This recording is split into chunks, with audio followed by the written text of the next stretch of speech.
તારીખ 15/11/2025 રોજ ભગવાન બિરસા મુંડાની જન્મ જયંતિ. એ દિવસે દેશના વડાપ્રધાન નરેન્દ્ર મોદી ડેડિયાપાડા આવવાના છે.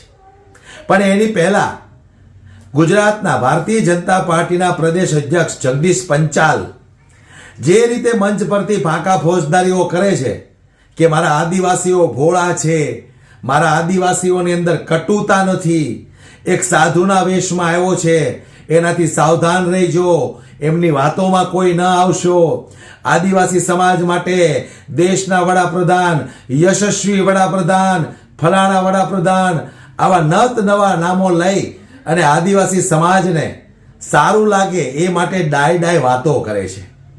પણ અસલમાં આદિવાસી સમાજ કેવી રીતે પીડાઈ રહ્યો છે, એમની પીડા શું છે, એમની તકલીફ શું છે, એ લગભગ સમગ્ર ગુજરાતની જનતા જાણે છે. સિવાય કે ભારતીય જનતા પાર્ટીના અંધભક્તો કદાચ એ પણ જાણતા હશે, પણ એ બોલી શકે એમ નથી, કારણ કે આકાનો ઓર્ડર હોય તો જ બોલી શકે. પણ દોસ્તો, આજે હું તમને એક મહિલાનો વિડીયો બતાવું. આદિવાસી સમાજની મહિલા છે, એમની પીડા શું છે, તકલીફ શું છે, એ જ વિસ્તારની એ મહિલા છે. આવા ઘણા બધા વિડીયો આપણી પાસે છે સોશિયલ મીડિયાની અંદર ચલાવવા માટે, પણ આપણને એમ થાય કે આ ભારતીય જનતા પાર્ટીના નેતાઓ, પ્રદેશ અધ્યક્ષો આટલું બધું ખોટું બોલે અને એમ છતાંય ગુજરાતની જનતા આમની વાતોમાં આવી જાય છે. તો હવે આ લોકોને કહેવા કરતા આપણે ગુજરાતની જનતાને કહેવું બરાબર છે કે હવે તમે જાગૃત બનો. ખરેખર આજે તમે જુઓ, ડેડિયાપાડામાં નરેન્દ્ર મોદી આવે છે એટલે કેટલી ડાય વાતો કરે છે, ત્યારે આ આદિવાસી સમાજની એ જ વિસ્તારની મહિલાનું શું કહેવું છે, બરાબર તમે એને સાંભળી લો એક વખત.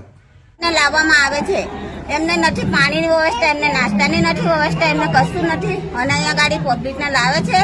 અને આજે તમે જોઈ શકો છો, આ લોકો મોટી માયકની અંદર ફેંકી દે છે કે અમે રોજગારી આપી. શું રોજગારી આપી? અમારી રોજગારી હતી એ લોકોએ છીનવી લીધી. અને અહીંયા ગાડી તમે જોઈ શકો છો, આટલામાં જો અમારી દુકાન, અમારું મકાન, અમને બધું બરબાદ કરી નાખ્યું છે આ લોકોએ. અને આજે હું કહી રહી છું કે અમારે ભાજપ સરકારના નેતાઓને કહી રહી છું, જેટલા બી નેતાઓ હોય એટલે મારી રજૂઆત સાંભળીને જશે અહીંયાથી. અને જે છે અમને જમીન આપો અને અમારું મકાન પાછું આપો અમને હજી, અને દુકાનો બનાવો અને છોકરાઓને રોજગારી આપો. અમારા પણ એજ્યુકેટેડ છોકરાઓ છે, છોકરીઓ પણ ભણેલી છે, કોઈને રોજગારી આ સુધી આપેલી નથી. અને શું ભાજપ સરકાર વિકાસનું નામ લઈ રહી છે, ખોટો નામ ગલત લગાડી રહી છે. અને અહીંયા ગાડી આવી કે અમે વિકાસ આપીએ મોદી સાહેબને, અને અત્યાર સુધી અમારા બિરસા મુંડાના ભગવાન એમને કેમ નથી? આ મહેલી મનસા ક્યાં સુધી ચલાવશે આ ભારતીય જનતા પાર્ટી?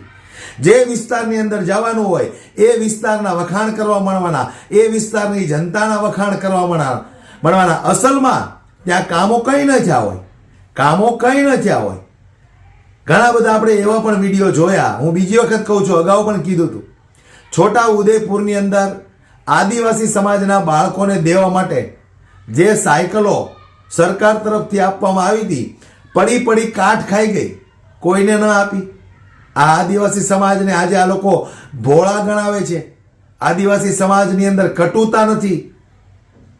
આ બધું ક્યાં સુધી ચાલશે? હવે તો મારે એટલું જ કહેવું છે કે ગુજરાતની જનતાએ પોતાનો આત્મા જગાડવાની જરૂર છે. આ ભારતીય જનતા પાર્ટીના નેતાઓ કોઈ પણ સંજોગે સુધરે એમ નથી, કારણ કે ઉપરથી જ ખોટું બોલવાનો પ્રવાહ ચાલ્યો આવે છે. એટલે નીચેના નેતા તો સ્વાભાવિક છે કે ખોટી ભાષણબાજી કરવાના જ છે.